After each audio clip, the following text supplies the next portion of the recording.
Praise the lord. దేవునికి స్తోత్రం. ఉదయకాల ప్రార్థన. పరిశుద్ధమైన తండ్రి, సర్వాధికారి విందేవా, కృపా సత్య సంపన్నుడా, నిన్న నేడు నిరంతరం ఏకరీతిగా ఉన్నవాడా, నీకు స్తుతి నాయన. రాత్రి అంతా కాపాడి మీరు ఎక్కల చాటును భద్రపరిచి మరొక దినం ఇచ్చావు, నీ కోటి స్తోత్రాలు. ఈరోజు మీ సన్నిధి నాకు తోడుగా ఉంచి నడిపించండి, మీ కృప మాపై నుంచి దీవించండి. ప్రార్థనలో ఏకీభవిస్తూ అని కూడా జ్ఞాపం చేసుకుని దీవించమని యేసయ్య నామములో ప్రార్థించి పెడుతున్నాను మా పరమ తండ్రి, ఆమేన్. వాక్యం కీర్తన గ్రంథం 24వ అధ్యాయం 4-5 వచనాలు మనం జాగ్రత్తగా గమనించినట్లయితే, ఆశీర్వాదం కోరుకునే మన ద్వారా దేవుడు ఏం ఆశిస్తున్నాడంటే, వ్యర్థమైన మనసు, కపటమైన ప్రమాణం, నిర్దోషమైన చేతులు.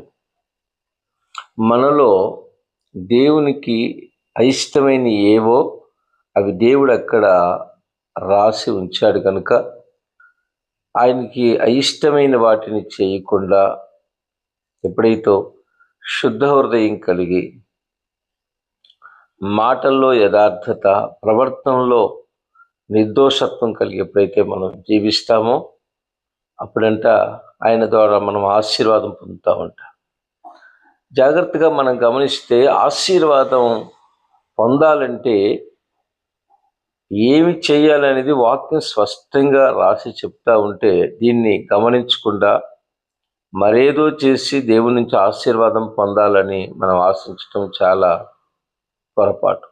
ఇలారా, పరిశుద్ధమైన స్థలంలో మనం నిలవాలన్నా, ఆయన ద్వారా ఆశీర్వాదం పొందాలన్నా, మన యథార్థతని మాటల్లోనూ, ప్రవర్తనలోనూ, హృదయంలోనూ చూస్తూ ఉన్నాడు కనుక, ఈ విధంగా మనం దేవునికి ఇష్టలుగా జీవించి ఆయన ఆశీర్వాదం మేళ్ళు పొంది ఆయన స్తుతించుదుము గాక. ఆమేన్.